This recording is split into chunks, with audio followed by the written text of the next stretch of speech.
Dalam konteks masyarakat yang plural, seperti Indonesia, kebebasan beragama dijamin oleh konstitusi. Namun, pada kenyataannya, kelompok minoritas seperti Syiah seringkali menghadapi diskriminasi dan marginalisasi. Media memiliki pengaruh besar dalam membentuk persepsi masyarakat terhadap kelompok ini. Dengan cara mereka memiliki pemberitaan yang melibatkan minoritas tersebut. Kemudian kami akan bahas 4 poin. Yang pertama, pandangan terhadap minoritas. Bagaimana media membingkai Syiah? Kelompok Syiah di Indonesia adalah salah satu minoritas dalam komunitas muslim yang seringkali menghadapi diskriminasi dan tantangan sosial. Pandangan terhadap minoritas Syiah di Indonesia bervariasi di berbagai kalangan. Sebagian masyarakat masih memandang kelompok ini dengan kecurigaan atau bahkan permusuhan. Seringkali karena perbedaan interpretasi ajaran Islam yang mereka anut dibandingkan dengan mayoritas Sunni di Indonesia. Akibatnya, beberapa anggota komunitas Syiah mengalami persekusi, intimidasi, hingga pengucilan dari masyarakat yang memperlihatkan ketegangan dan kurangnya toleransi dalam menerima perbedaan mazhab. Namun di sisi lain, ada pula individu dan kelompok yang berjuangkan hak-hak minoritas, termasuk Syiah dalam kerangka kebebasan beragama dan toleransi beragama di Indonesia. 2. Suara minoritas, konten dari perspektif Syiah. Tayangan yang dibuat oleh komunitas Syiah di Indonesia seringkali difokuskan pada upaya memberikan perspektif yang lebih mendalam tentang kepercayaan dan kehidupan mereka, sekaligus mengatasi kesalahpahaman publik yang selama ini ada. Contoh tayangan yang dibuat oleh komunitas Syiah di Indonesia seringkali berupa video dokumenter, ceramah daring, atau diskusi interaktif yang disiarkan di YouTube atau media sosial. Beberapa platform dan kanal YouTube yang dikelola oleh komunitas Syiah atau yang mengangkat topik ini seperti Ahlul Bait Indonesia atau ABI, Islam Times Indonesia, dan Ijabi TV atau Ikatan Jamaah Ahlul Bait Indonesia kerap menampilkan konten yang mendalam tentang sejarah, ajaran, serta praktik keagamaan mereka. Suara minoritas ini ditampilkan untuk memperkuat dialog antar umat beragama, menjelaskan bahwa meskipun ada perbedaan dalam hal mazhab dan ajaran, komunitas Syiah memiliki visi yang sama dalam memajukan masyarakat dan menjaga persatuan bangsa. 3. Kritik dan implikasi. Kritik terhadap framing media mengenai minoritas Syiah di Indonesia seringkali berfokus pada cara media menyajikan isu dan narasi yang dapat memperkuat stereotip atau bahkan menimbulkan stigma. Media seringkali memilih narasi yang sensasionalis atau negatif ketika meliput berita tentang komunitas Syiah yang dapat menyebabkan pemahaman masyarakat yang keliru dan memperburuk diskriminasi terhadap mereka.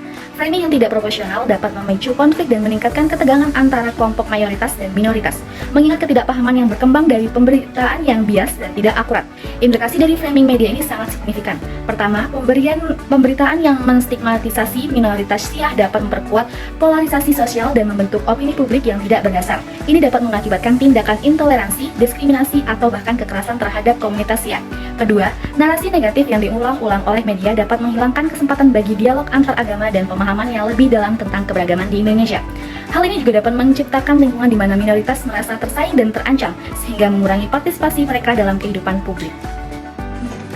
Kemudian selanjutnya adalah solusi. Untuk mengurangi marginalisasi minoritas, media diharapkan menerapkan prinsip-prinsip jurnalisme, yaitu yang pertama adalah pemberitaan yang seimbang, menggabungkan perspektif mayoritas dan minoritas, serta mendapatkan pelatihan tentang peliputan isu minoritas. Kemudian yaitu penyaringan informasi di media sosial. Karena berita tentang minoritas seringkali menyebar cepat di media sosial, penting bagi media dan pemerintah untuk meningkatkan upaya menangkal hoax dan informasi yang salah. Kemudian mewawancarai berbagai sumber. Untuk peliputan yang berimbang, media perlu melakukan wawancara dengan pihak-pihak yang berbeda sudut pandang, termasuk tokoh Syiah dan mereka yang memahami keberagaman Islam. Kemudian penegakan hukum untuk hoax dan ujaran kebencian. Pemerintah harus tegas dalam meningkatkan hoax dan ujaran kebencian yang berpotensi mencemarkan nama baik minoritas termasuk komunitas Syiah di Indonesia. Kemudian cara kita sebagai masyarakat untuk menghadapi framing media yang negatif terhadap minoritas Syiah di Indonesia ini, yaitu dapat meningkatkan literasi media. Kita dapat mempelajari cara mengenali bias dan framing media untuk menilai informasi dengan lebih kritis. Yang kedua, memeriksa sumber informasi. Kita dapat memverifikasi berita dari berbagai sumber yang kredibel dan independen untuk mendapatkan perspektif yang berimbang. Kemudian, kita juga harus memahami konteks Syiah di Indonesia. Kita harus mengetahui sejarah dan kontribusi komunitas Syiah untuk membangun pemahaman yang lebih adil. Langkah-langkah ini dapat membantu menciptakan lingkungan yang lebih inklusif serta mengurangi dampak framing negatif terhadap minoritas Syiah di Indonesia. Peran media dalam membingkai Syiah berdampak besar pada bagaimana masyarakat mempersepsi kelompok-kelompok ini.